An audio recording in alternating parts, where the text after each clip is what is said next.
Excuse me. You're the choreographer of tonight's spectacle, if I'm not somehow terribly mistaken. He was, and he still is now. What an exciting performance it was. See, yes, you two are exactly who I'm looking for. I am a critic, you see. I'm going to write a review for your performance of the Palais de Cristal. This is why I have my notepad and my pen. You see, not everybody show up to the theater with a notepad and a pen. Most people are afraid that whatever they read out may not have half the merit of what's transpiring on stage, and therefore won't be a worthy gamble. So you're a critic. What column do you write for? Where are you from? I'm from Leningrad. Like you. Petersburg. I'm from Petersburg. So, you're a defector. You still haven't said what column you write for. Wow, what an exciting performance it was. You said that twice now. You said that twice now. What a terrifying performance it was. Ah, is that so? What makes you write but terrifying? You see what I think when I release my review. Do you know what I think? What do you think, Maestro? I think you're neither a critic nor a defector. Do I look to you like someone who would smuggle himself across the border because he believed in something? Perhaps you look like someone who'd smuggle himself across the border in order to believe in something enough. There, you may have a point. I may do something like that with that in mind. And all the while, I come to realize that no stage before, during, or after would I very much believe in anything. I mean, yes, you're right. But I'm neither a critic nor a defector. Because not only that, is that I can't be either. Especially not both at once. Oh, it gave me a nasty headache to think anybody can do it both at once. Do you know that it's taken me 4 nights to approach you like this? 4 nights of waiting and cowardice? 4 nights of money squandered on tickets? Do I look to you like a man with the money for theater? I stood here the past 3 times, perhaps you remember. So you did all of this to tell me that my performance was terrifying? Terrifying! Your Palais de Cristal, the most terrifying of all. No scenery, no libretto. So much speed, symmetry, and extension. Headed where? Headed nowhere! I mean, looking at it, I felt especially headed towards death myself. Of course, we're all headed towards death, but it is possible at some point to feel it more than the others. It is almost as if your every dancer stood in the middle of a raft, in the middle of a mellow, vast body of water, where no wave could ever sound again.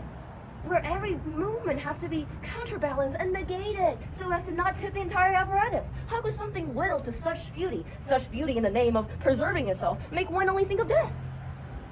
Sir, excuse me. Our car is of the term.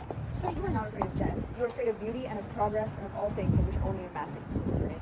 And how do we become masochists? I say we do it by thinking too much and experiencing it. Wait, no. Let me ask you something. Oh, let me stay just a little bit longer.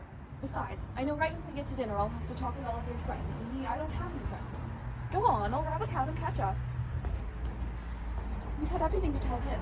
You must have something now to tell me. I'll tell you something. You think you're an artist yourself. You think because your name is here on the program that you made something, and it's all yours, and people will adore you. But Luca's name is above yours and bolder. You're not so much of a woman as you are a piano key. In fact, you're even dressed like a piano key.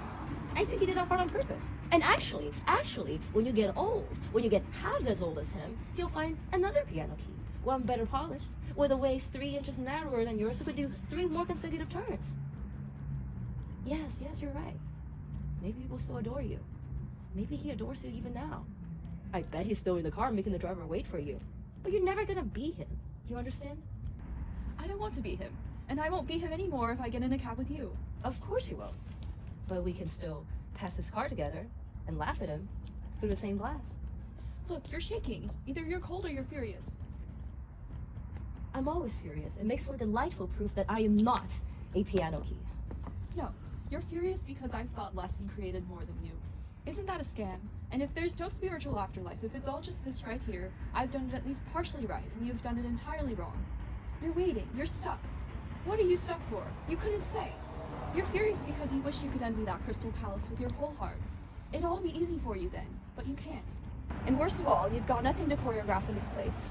The artist has to do things with their whole heart, and for that they've got to be a little bit blind and stupid, even if just for a moment.